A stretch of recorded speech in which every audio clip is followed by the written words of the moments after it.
மாநிலங்களுக்கான வரி பகிர்வுல உத்தரப்பிரதேசத்துக்கு 25,000 கோடியும் தமிழ்நாட்டுக்கு 5,000 கோடியும் பாஜக அரசு ஒதுக்கி இருக்கு. ஒரு பக்கம் ஒரு கண்ணில வெண்ணையும் ஒரு கண்ணில சுண்ணாம்பையும் வைக்குதா? இது இந்த மாதிரி மட்டும் பண்ணல. ஏற்கனவே தொடர்ந்து 3 முறையும் ஆட்சி இருந்து எப்ப இன்னைக்கு ஜிஎஸ்டின்னு வந்ததோ அன்றையிலிருந்து இந்த நிதி பங்கிடுவதில் ஓரவஞ்சனையாகத்தான் ஒன்றிய அரசாங்கம் நடைபெற்றுக் கொண்டிருப்பதை பல காலகட்டங்களிலே சட்டமன்றத்திலே பேசுகிற போது நாங்கள் தெளிவுபடுத்தியிருக்கிறோம், பொதுக்கூட்டங்களிலே நாங்கள் தெளிவுபடுத்தியிருக்கிறோம். ஏன் இன்னும் சொல்ல போனால் முதலமைச்சர் டெல்லிக்கு போகிற பொழுதும் சரி, சம்பந்தப்பட்ட நிதித்துறை அமைச்சர்கள் டெல்லிக்கு போகிற பொழுது இது எடுத்து நாங்கள் சுட்டி காட்டுகிறோம். இன்னும் சொல்ல போனால் சென்னையில் வரவேற்புக்குள்ளாக இருந்த ஒன்று எதுன்னு சொன்னால் மெட்ரோ ரயில் திட்டம். இந்த மெட்ரோ ரயில் திட்டத்திற்கு ஒன்றிய அரசாங்கமே ஏற்கனவே 12,500 கோடி ரூபாய் பணம் ஒதுக்குவதாக ஒத்துக்கொண்டார்கள். அந்த பணத்தை கூட இன்றைய வரைக்கும் அவங்களால் கொடுக்க முடியவில்லை. இந்தியாவிலேயே 2வது இடத்துல வரிகள் அதிகமாக செலுத்துகிற மாநிலம் நம்முடைய தமிழ்நாடு. ஆனாலும் நீங்களே குறிப்பிட்டதை போல உத்தரப்பிரதேசத்துக்கு 26,000 கோடியும் தமிழ்நாட்டுக்கு 5,600 கோடி ரூபாய் என்கிற ஒப்பிட்ட பார்க்கிற போது நீங்கள் சொன்னீங்க பாரு, அதுதான் திரும்ப சொல்லணும். ஒரு கண்ணிலே வெண்ணெய் ஒரு கண்ணிலே சுண்ணாம்பு என்ற நிலை தான் இருக்கிறது. இருந்தாலும் இப்பொழுது ஜனநாயகத்தின் மேல் நம்பிக்கை வைத்திருக்கிற தமிழ்நாட்டு மக்கள் ஒன்றிய அரசாங்கம் இப்படி வஞ்சிக்கிறது என்பதை உணர்ந்த காரணத்தினால்தான் இங்கே இருக்கிற வாக்காளர் பெருமக்கள் அந்த ஆட்சி அகற்ற வேண்டும் என்ற அந்த உணர்வோடு இந்தியா கூட்டணிக்கு 40க்கு 40 இன்றைக்கு வாக்களித்து வெற்றி பெற வைத்திருக்கிறார்கள். எனவே வலுவான ஒரு எதிர்க்கட்சி அமைந்திருக்கிறது. 230க்கும் மேற்பட்ட இன்றைக்கு நாடாளுமன்றத்திலே எதிர்க்கட்சிகள் இந்தியா கூட்டணியிலே இருக்கிறார்கள். தமிழ்நாட்டை பொறுத்தளவுக்கு திராவிட முன்னேற்ற கழகத்திலே இருக்கிற நாடாளுமன்ற உறுப்பினர்கள் உங்களுக்கே தெரியும், நல்ல தெளிவானவர்கள், ஏற்க அமைச்சராக இருந்தவர்கள். எனவே மாநில உரிமைக்காக நாடாளுமன்றத்திலே குரல் எழுப்புவார்கள். அதன் மூலமாக நிதிகள் வருவதற்கு வாய்ப்பு இருக்கலாம்.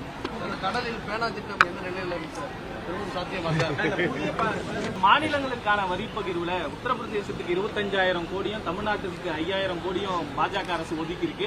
ஒரு பக்கம் ஒரு கண்ணில வெண்ணையும் ஒரு கண்ணில சுண்ணாம்பையும் வைக்குதா? இது இந்த மாதிரி மட்டும் பண்ணல.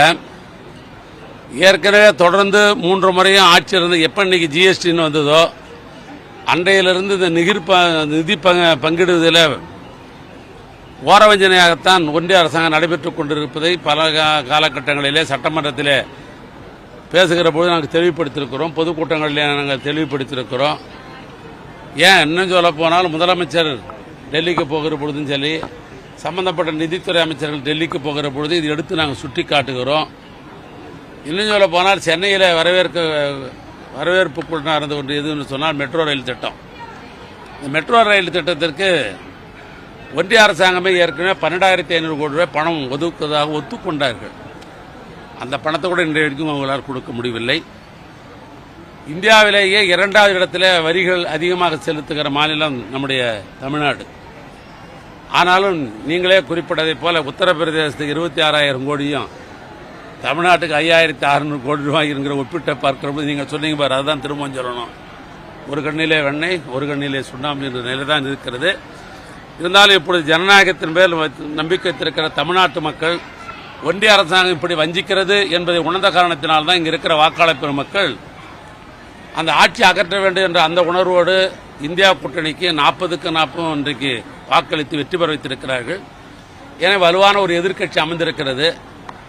230க்கும் மேற்பட்ட இன்றைக்கு நாடாளுமன்றத்திலே எதிர்க்கட்சிகள் இந்தியா கூட்டணியிலே இருக்கிறார்கள். தமிழ்நாட்டை பொறுத்தளவுக்கு திராவிட முன்னேற்ற கழகத்திலே இருக்கிற நாடாளுமன்ற உறுப்பினர்கள் உங்களுக்கே தெரியும், நல்ல தெளிவானவர்கள், ஏற்க அமைச்சராக இருந்தவர்கள்.